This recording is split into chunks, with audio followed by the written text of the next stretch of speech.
So Donald Trump has been impeached again. This clown is the first president in U.S. history to be impeached twice. Well done. Well, you know, he broke one record among a few others. I think his escalations of Iran probably outnumber those of other administrations. But anyway, that's another topic for another time. But yeah, this clown has been impeached a second time, not on the same article. So this one was for high crimes and misdemeanors. That was the charge, right? And the vote, let me give you the vote. 232 to 197. That's actually, you know, quite astounding, honestly. You had 10 Republicans.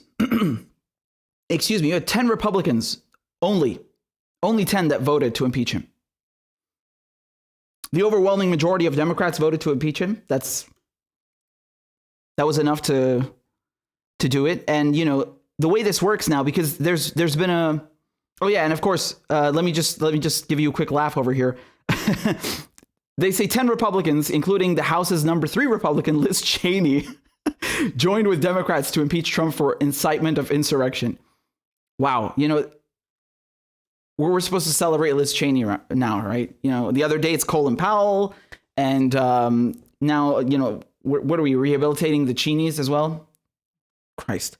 Anyway, so Mitch McConnell immediately, within minutes after they impeached Trump, this is what his office put out, this statement, okay? He said, even if the Senate, sorry, let me start from the top. The House of Representatives has voted to impeach the president. The Senate process will now begin at our first regular meeting following receipt of the article from the House. Now, remember, last time they held on to it, and, you know, McConnell is saying they won't be back until January 20th. So given the rules, quote, given the rules, procedures, and Senate precedents that govern presidential impeachment trials, there is simply no chance that a fair or serious trial could conclude before President-elect Biden is sworn in next week. So he's saying, oh, well, you know, it's there's not enough time to do anything about it. Indeed. I mean, Trump is leaving on January 20th. So if the Senate won't even reconvene, which, again, I just want to point out how they reconvened. Chuck Schumer and Mitch McConnell agreed to reconvene after Christmas just to make sure that the defense budget passed, because, of course, the military-industrial complex is always top priority, right? When their donors call them, they fucking pick up. If you call them, good luck. But now, you know, this is not top priority. And the excuse is that, you know, Trump wouldn't receive a fair trial in the Senate. Poor Trump. Can't do anything. I mean, you know, if you're a Democrat and you're hell-bent on getting rid of Trump, why would you leave this to the last moment? You had 4 years to get rid of him for way more serious crimes, which you know, I've gotten into before. This shows you that it's theater on both sides. It's theater on both sides. So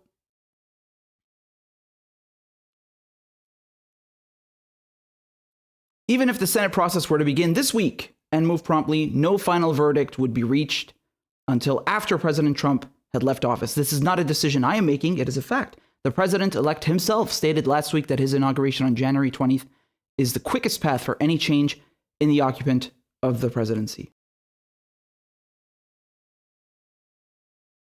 Now, I just want to make something else clear, because people are getting confused about this, okay? They're thinking that, you know, if Trump has been impeached now, that, you know, the FBI are going to walk into his Oval Office and arrest him. No, that's not how this works. The House impeached him. It goes to the Senate, okay? Senate votes on it. They have a trial to actually unseat him from office. And again, this did not happen last time, and I doubt it would happen this time. And yes, they could still convict him in the Senate after he's impeached. If my, again, I'm not a constitutional litigator, but if my understanding is correct, they could still do that even after he leaves office, right? He could still be convicted in the Senate. So my point here is that you have to understand he's not barred, right, as of now. He's not barred from running again in 2024, okay? Unless the Senate takes care of it, he's not going to lose any of his privileges or things like that. I have some nice fancy graphs for you, as a matter of fact, okay? Right? So this is where we are now. Trump is impeached, okay? So they have to send the articles of impeachment to the Senate.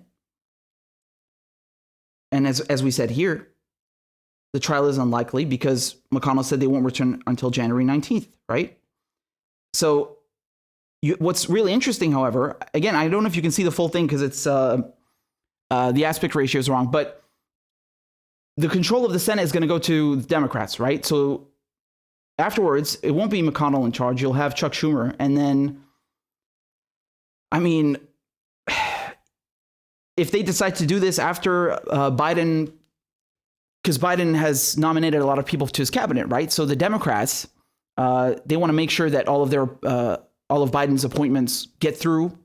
So, you know, you'll have to see how many Republicans cling to Trump. As far as I can tell, a lot of them are jumping ship already. We've seen AIPAC jumping ship. I mean, even Mike Pompeo has been a bit distant.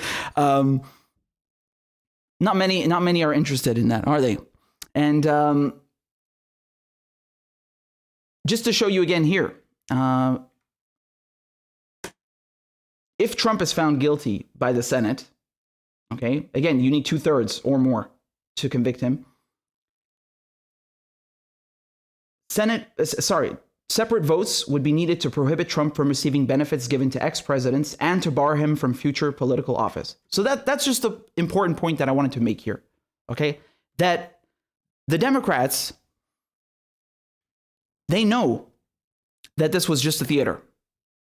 They know there's not enough time to really do anything because Mitch McConnell is not going to reconvene or recall the Senate. They know that even if even if he gets convicted, it's not going to automatically stop him from running again in 2024 or get rid of any Secret Service or financial benefits that he might receive as an ex-president.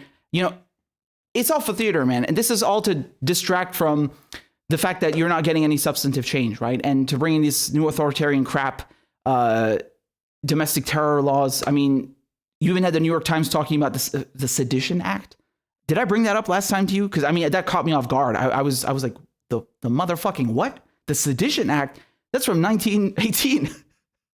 That thing is 100 years old. They repealed it in 1920, right? It's like if you criticize, I'm making a very crude summary here.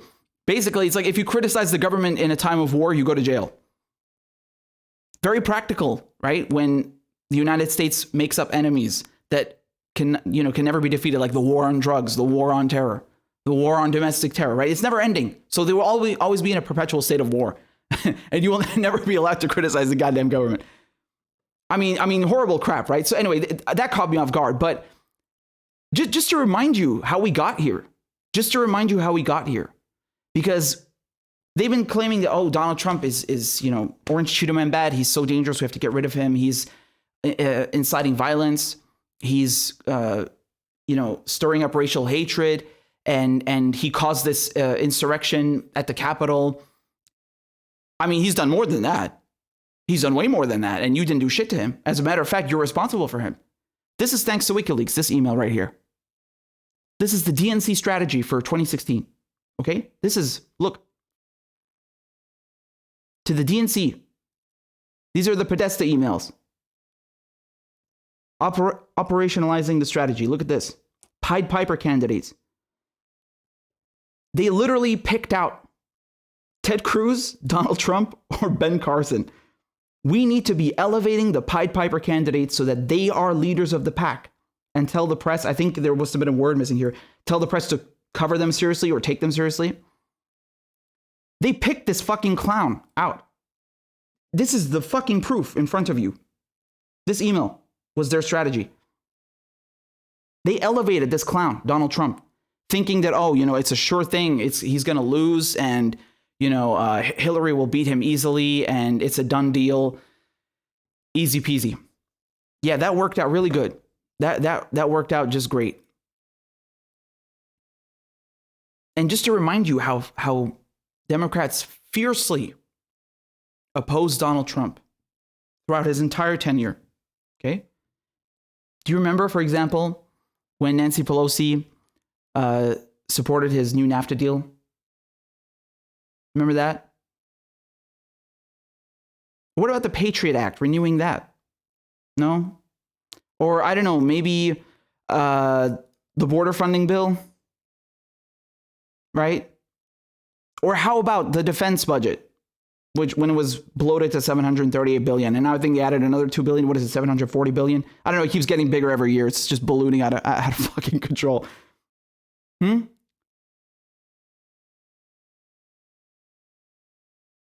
Wow. Don't they look spectacular? Look at them. As the saying goes, guys, as the saying goes, it's a big club, and you ain't in it. Democrats enabled this bastard. They didn't do anything to him. Every time there was a real thing that they could have, easily impeached him for. First week of his tenure, first week in office, they could have gotten rid of his ass. The first fucking week, just based off of the fact that he was still holding on to his businesses. He was letting all these foreign dignitaries, he had these fucking Saudi princes coming in to stay at his hotels. The most disgusting nepotism. One of the stories that I covered last year, how his son, Jared Kushner, was flying in all this medical equipment and then, selling it off to the highest bidder. Absurd. Just for the emoluments clause, they could have nailed his ass in the first week if they wanted to. Everything I just showed you, does that look like an opposition to you? Does that look like an opposition? No. This is theater. And of course, not to mention the fact that, they could have impeached him the first time in 2019 off of the emoluments clause, as I just mentioned, off of the fact that he was, running all of these wars that were never approved by Congress, even though, again, the United States Congress is not some kind of world authority. I don't care what they vote for to go to war. That does not mean they can go to war. But he had carried out severe violations of his oath to office, right? And they didn't do anything. What did they do? They went after this call to, Ukraine, the phone call. And at the same time pushing the Russiagate bullshit, right? And then now, again, when they impeach him the second time, they do it for high crimes and misdemeanors. Jesus Christ.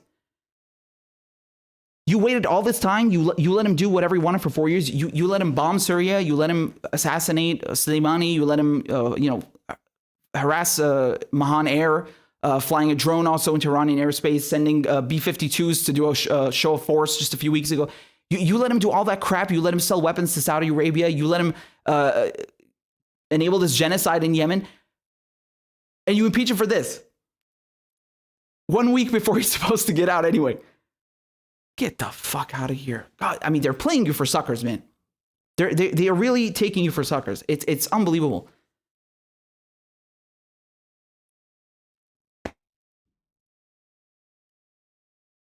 So, at least he has one world record now. Trump has that at least to his name, right? He's the first clown U.S. president to be impeached twice. And, Democrats are going to come here and tell you that this was necessary, this was important. Yet when you ask them, why can't you force a vote on Medicare for all? They'll tell you it's performative. Even though millions of Americans don't have health care, people are being evicted. They gave you, a $600 check, and then, afterwards, another a $1,200 check, and then a $600 check. Peanuts, right?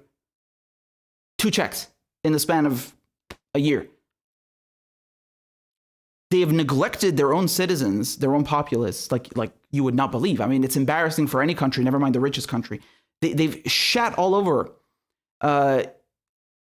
their constituents and their oath to their office, and then they claim to be on your side and they claim to be fighting against white supremacy, but they have no problem with, pushing fascist coups in Bolivia and coups in Venezuela, like when Trump sent Silvercore, for example, or when you got Assange being spied on through Sheldon Adelson and UC Global.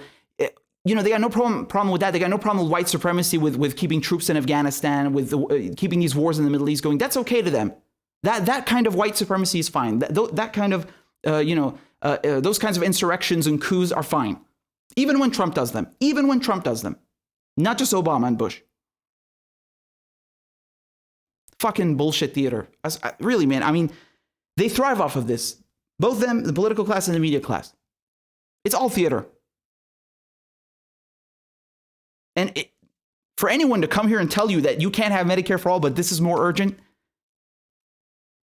why not both? Why not both? What is stopping them from doing both? Nothing at all.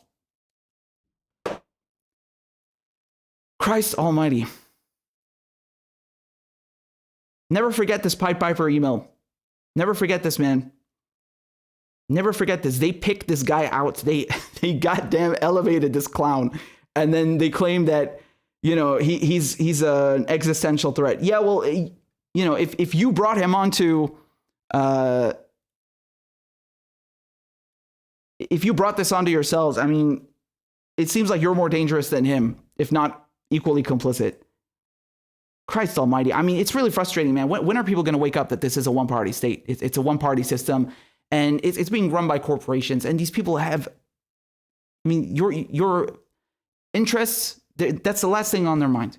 They don't have your interests at heart. They don't care about giving you healthcare. They don't care about nothing. Fucking zero. This is performative. But okay. He's impeached now, right? They impeached him twice. He's going to leave in a week. I'm dying to hear what's going to come next. I'm dying to hear why they can't give you Medicare for all. I'm dying to hear why they can't get a Green New Deal passed. I'm dying to hear why they can't stop bombing Syria and Afghanistan and giving military support to the Saudis. I'm dying to hear this. I'm dying to know what the fuck they're going to come up with next. Let's wait and see, right?